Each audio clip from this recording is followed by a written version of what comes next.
विषय ईश्वर विषय चल रहा है। सत्यार्थ प्रकाश जो अमर ग्रंथ है के प्रथम समोल्लास, जिसके रचयिता महर्षि दयानंद सरस्वती जी हैं, जिन्होंने मानव के सर्वांगीण विकास के लिए वेदानुकूल आप्त पुरुषों के कथनों को चुन चुन करके कल्याण के लिए इस ग्रंथ में रखा है। आगे इस प्रकार है, ईश्वर के नाम विषय चल रहे हैं। 78वां है स्रगतौ। इस धातु से सरस उप से मुतुप और डी प्रत्यय होने से सरस्वती शब्द सिद्ध होता है। सरो विविधम जानम विद्यते यश्याम चित्तौ सा सरस्वती, जिसको विविध विज्ञान अर्थात शब्द अर्थ संबंध प्रयोग का ज्ञान यथावत होवे, इससे उस परमेश्वर का नाम सरस्वती है। 79वां क्रम में बता रहे हैं, सर्वाशक्तयो विद्यन्त यस्मिन् स सर्वशक्तिमान ईश्वरः। जो अपने कार्य करने में अन्य किसी की सहायता की इच्छा नहीं करता, अपने ही सामर्थ्य से अपने सब काम पूरा करता है, इसलिए उस परमात्मा का नाम सर्वशक्तिमान है। 80वां क्रम में बताते हैं, णीय प्रापणे, इस धातु से न्याय शब्द सिद्ध होता है। परमाणार्थ परीक्षणम पक्षपात राहित्याचरणम न्याय, जो प्रत्यक्ष आदि प्रमाणों की परीक्षा से सत्य सत्य सिद्ध हो तथा पक्षपात रहित धर्म रूप आचरण है, वह न्याय कहता है। न्यायम कुर्तम शीलमस्य स न्यायकारीश्वरः, जिसका न्याय अर्थात पक्षपात रहित धर्म करने ही का स्वभाव है, इससे उस ईश्वर का नाम न्यायकारी है। 81वां क्रम में दय दान गति रक्षण हिंसा दानेषु, इस धातु से दया शब्द सिद्ध होता है। दयति ददाति जानाति गच्छति रक्षति हिनस्ति, यया सा दया बहि दया विद्यते यस्य स दयालु परमेश्वरः। जो अभय का दाता, सत्य असत्य सर्व विद्याओं का जानने, सब सज्जनों की रक्षा करने और दुष्टों को यथायोग्य दंड देने वाला है, इससे परमेश्वर का नाम दयालु है। 82वें क्रम में बता रहे हैं,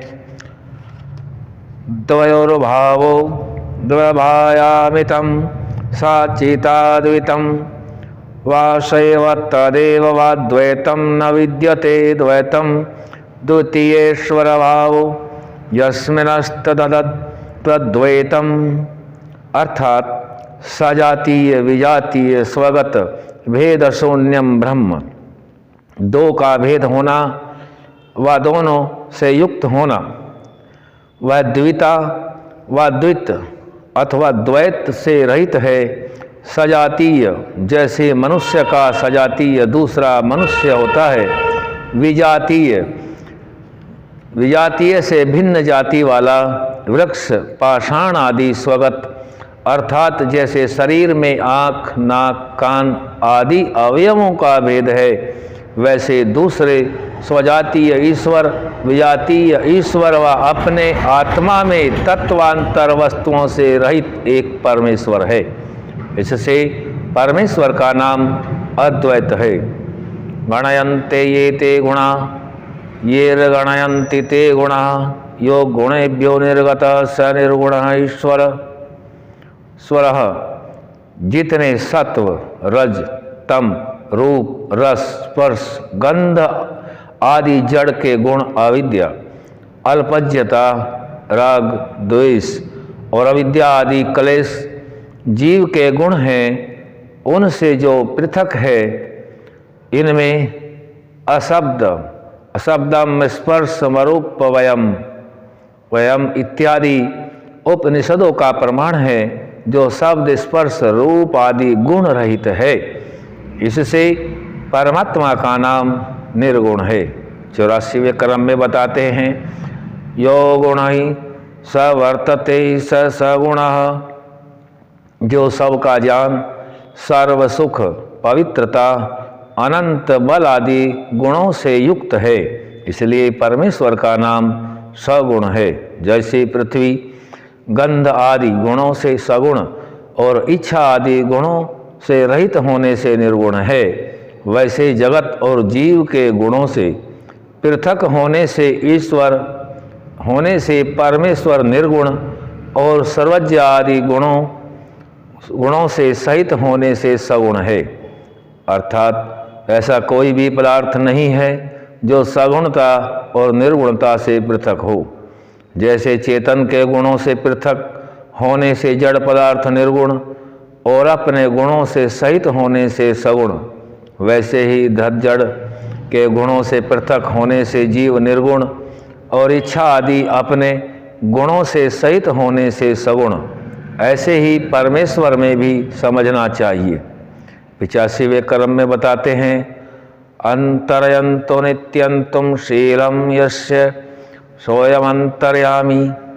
जो सब प्राणी और अप्राणी रूप जगत के भीतर व्यापक होके सबका नियम करता है, इसलिए उस परमेश्वर का नाम अंतर्यामी है। 86वें क्रम में बता रहे हैं, यो धर्मे राजते स धर्म राजा।